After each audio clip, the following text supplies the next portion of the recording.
સ્વાગત છે મિત્રો તમારું બધાનું આપણા શેર પ્લેટફોર્મ ફોરેસ્ટવાલા યુટ્યુબ ચેનલના એક નવા વિડીયોમાં. તો આજના વિડીયોમાં વાત કરીશું કે વિદ્યા સહાયક ભરતી મહત્વપૂર્ણ અપડેટ આવી છે.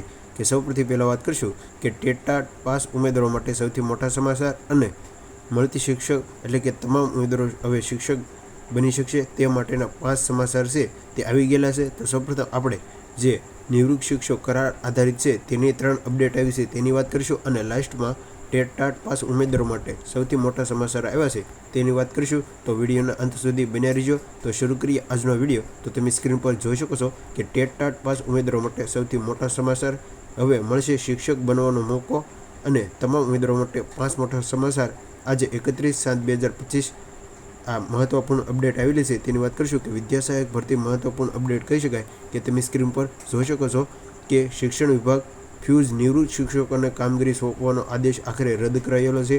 એટલે કે જે નિવૃત્ત શિક્ષકો હતા તેને પાછા જે કરાર આધારિત રાખવાના હતા તે આખરે શિક્ષણ વિભાગ દ્વારા છે તે રદ કરવામાં આવેલું છે અને શિક્ષક બેરોજગારી અહેવાલ કરવાનું શિક્ષણ વિભાગને ભારે પડ્યું છે. ચારો તરફથી વિવાદ છે તે ઉપડ્યો છે અને આખરે વિચ્છેદ કરવાની ફરજ શિક્ષણ વિભાગને પડી છે. શિક્ષણ વિભાગ દ્વારા જ્ઞાન સહાયક ભરતીમાં દ્વિતીય સ્ટાર્ટ પાસ ઉમેદવારોને બાદબાકી કરવામાં આવવાની ભારે રોષ ફેલાયો હતો અને આ રોષના પારખીને આખરે શિક્ષણ વિભાગે પારોઠાના પગલાં ભરીને ગ્રાન્ટેડ શાળાઓમાં નિવૃત્ત શિક્ષકોને છે તે સોંપવામાં આવેલો સંદેશ છે તે પાછો લેવામાં આવેલો છે અને આ અંગે છે તે માહિતી અનુસાર શિક્ષણ વિભાગ દ્વારા શિક્ષકોની કામી ભરતી ન થાય ત્યાં સુધી તે માટે વૈકલ્પિક વ્યવસ્થાના ભાગરૂપે છેલ્લા વિકલ્પે નિવૃત્ત શિક્ષકોને માનદ વેતન આપી કામગીરી સોંપવામાં આવશે. એટલે કે હવે છે તે જે નિવૃત્ત શિક્ષકો છે તેને બોલાવવામાં નહીં આવે અને જે ખાલી જગ્યા છે તે પડેલી વહેલી તકે ભરતી છે તે પૂરી પાડવામાં આવશે અને માનદ વેતન આપી કામગીરી સોંપવામાં આગળ પરિપત્ર કરાયો છે. અને જ્ઞાન સહાયક ભરતી હાલ ચાલુ છે અને તે માટે ટેટ દ્વિતીય સ્તરીય પરીક્ષા પાસ આગ્રહ રાખવામાં આવે છે અને ટેટ પાસ દ્વિતીય ટાટ ઉમેદવારોને છે તે મળી રહે તેઓને પ્રથમ પસંદગી મળી રહે જેનાથી હોવાનો સુરક્ષિત ઉઠ્યો છે. એટલે કે જે ઉમેદવારો ટેટ 2 અને ટે એ પાસે તેવા ઉમેદવારોને છે તે મળી રહે તે હેતુથી પ્રથમ પસંદગી મળી જરૂરી હોવાનો છે તે ઉલ્લેખ કરેલો છે. આ ઉપરાંત અખિલ ભારતીય રાષ્ટ્રીય શૈક્ષણિક સહાય પણ મેદાનમાં આવી અને પરિપત્ર સામે સવાલો ઉઠાવ્યા હતા અને ચારો તરફથી વિરોધ વ્યાપક બનતા આખરે શિક્ષણ વિભાગે આજે સોમવારે એક પરિપત્ર છે તે જાહેર કર્યો હતો અને આ પરિપત્રમાં જણાવ્યા અનુસાર રાજ્યની સરકારી અને ગ્રાન્ટેડ માધ્યમિક ઉચ્ચ માધ્યમિક શાળાઓમાં શિક્ષકોની જે ભરતી છે તે આખરે છે તે નિવૃત્ત શિક્ષકોની નિમણૂક છે તે શિક્ષણ વિભાગે છે તે રદ કરવામાં આવેલી છે. ત્યાર પછી નિયમિત ભરતી તથા જ્ઞાન સહાયકોની નિમણૂક થયા બાદ પણ ખાલી રહેલી જગ્યા ઉપર વ્યવસાયી વ્યવસ્થા કરી અને નિવૃત્ત શિક્ષકોની કામગીરી સોંપવાની સૂચના આપવામાં આવેલી હતી તે મૂળ અસરથી રદ કરવામાં આવેલી છે. અને પરિપત્ર જણાવ્યા હતી આ વ્યાપક વિરોધ બાદ આખરે ગ્રાન્ટેડ શાળાઓમાં નિવૃત્ત શિક્ષકોની કામગીરી સોંપવાનું અંગેનું પરિપત્ર રદ કરાયેલું છે. એટલે કે હવે જે પણ ખાલી જગ્યા છે તેમાં નવી ભરતી થઈ અને શિક્ષકોને બોલાવવામાં આવશે. નિવૃત્ત શિક્ષકોની કરાર આધારિત નિમણૂકોને દખલથી ધરાવતા બીજા જ દિવસે છે તે રદ કરવો પડ્યો હતો. એટલે શિક્ષણ વિભાગે જે નિવૃત્ત શિક્ષકોને જે 11 મહિના કરાર આધારિત આપવાનું નિયુક્ત સત્તા જિલ્લા કક્ષાએ પરત આપવાની માંગણી કરી હતી તે હાલમાં રદ કરાયેલું છે અને જે ખાલી જગ્યા છે તે 11 માસના કરાર આધારિત નિયુક્ત સત્તા જિલ્લા કક્ષાને પરત આપવા આવેલી છે અને કક્ષાએ મેરિટ તૈયારી કરતી શિક્ષણ વિભાગે નિમણૂક આપવા જોઈએ એવી માંગ ઉઠાવી હતી અને આ મુદ્દે તેમની સહીથી પરિપત્ર પ્રસિદ્ધ થયો હતો. અને એવામાં શિક્ષણ વિભાગના નાયબ સચિવ સંતીશ જે પરમારને પૂછતા તેમણે કહ્યું હતું કે હું આ મામલે કહી શકું નહીં. રાજ્યની સરકારી અને ગ્રાન્ટેડ માધ્યમિક શાળાઓમાં ઉચ્ચ માધ્યમિક શાળાઓમાં શિક્ષકોની નિયમિત ભરતી તથા જ્ઞાન સહાયકોની નિમણૂક થયા બાદ જ ખાલી રહેલી જગ્યાઓ છે તે પર જગ્યા વ્યવસ્થિત રીતે નિવૃત્ત શિક્ષકોની કામગીરી સોંપવામાં આવશે. અને વિભાગ દ્વારા છે તે ઠરાવ પ્રસિદ્ધ કરવામાં આવ્યો હતો જેમાં જણાવ્યું હતું કે શાળાઓમાં બદલીથી તરીકે ભરતીમાં કાયમી શિક્ષકોની નિમણૂક ન થાય અને જ્ઞાન સહાયક નિમણૂક ન થાય ત્યાં સુધી કાયમી એટલે કે કામગીરી સોંપવાની રહેશે અને શિક્ષણ વિભાગ વર્ષના અંતે આવા નિવૃત્ત શિક્ષકોને છૂટા કરવામાં રહેશે અને નિવૃત્ત શિક્ષકોને પણ જ્ઞાન સહાયતાને ચૂકવવામાં આવશે.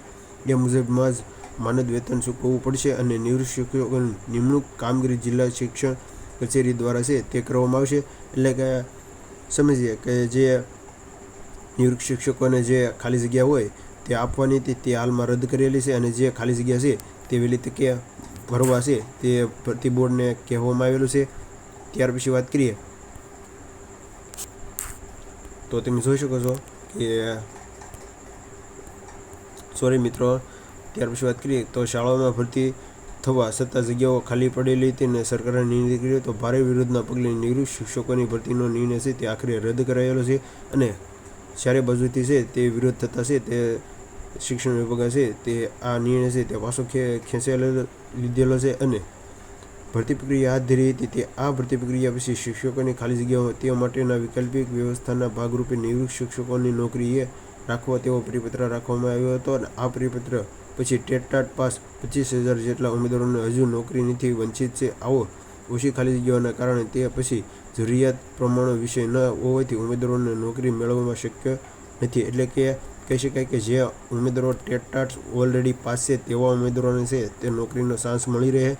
માનો કે હવે જે નિવૃત્ત શિક્ષકો છે તે હાલ તેના નોકરી પણ કરી લીધી છે અને તેની લાઈફ પણ તેને જીવી લીધી છે. તો હવે જે નવા ઉમેદવારો જે ટેટ પાસ ઉમેદવારો આ ઘણા વર્ષથી તૈયારી કરતા હોય અને ઘણા મિત્રો તેવા હશે કે જે લાસ્ટ વર્ષમાં હશે, તો જો એવા ઉમેદવારોને ખરેખર નોકરી મળે તો આ ફાયદો કહેવાય. તો આ સરકારે છે એક સારો જ નિર્ણય લેવાય, એટલે કે વિદ્યાર્થીઓની છે કહી શકાય કે જીત થઈ છે કે ભરતી નિર્ણય આખરે રદ કર્યો છે. જે 11 માસના કરાર યાદી શિક્ષકોને કાયમી આપવાનું હતું તે રદ કર્યું છે. અને હવે છે તે વર્ષના અંતે છે તે નિવૃત્ત શિક્ષકોને છે તે પગાર સૂચન આપવામાં નહીં આવે અને ત્યાં જ્ઞાન સહાયક ભરતીના જે નવા શિક્ષકોની નિમણૂક છે તે ભરતી બોર્ડે છે તે નિર્ણય કર્યો છે. અને હવે વાત કરીએ કે ટેટ પાસ ઉમેદવારો જે ભરતી અટકેલી છે તે મળતી માહિતી મુજબ 6 થી 8 ધોરણ છે તે આગામી 10 ઓગસ્ટ બાદ છે તે ફરીથી જિલ્લા પસંદગી ફાળવણી છે તે શરૂઆત કરવામાં આવશે. એટલે કે 10 ઓગસ્ટ પછી જે કુબેર ટિડોરે જે માહિતી મળતા મુજબ જે ઉમેદવારોને જે ભરતી પ્રક્રિયા અટકેલી છે જે આગામી આપણે 6 થી 7 તારીખે ઓરી આવી હતી જે ગયા અને 31 તારીખ ઓરી તેની પણ માહિતી આપણે આવી હતી. તો કુબેર ટિડોરે જણાવ્યું છે કે આગામી 10 ઓગસ્ટ બાદ છે તે જે અટકેલી જિલ્લા ફાળવણી પસંદગી છે જે ઉમેદવારોને કોલ લેટર પણ ફરીથી આપવામાં આવશે અને FME એટલે કે ફરીથી ફાઇનલ એક મેસેજ છે જે તમારે ફોનમાં આવશે અને ત્યાર પછી તમારો કોલ લેટર પણ તમે ડાઉનલોડ કરી શકશો.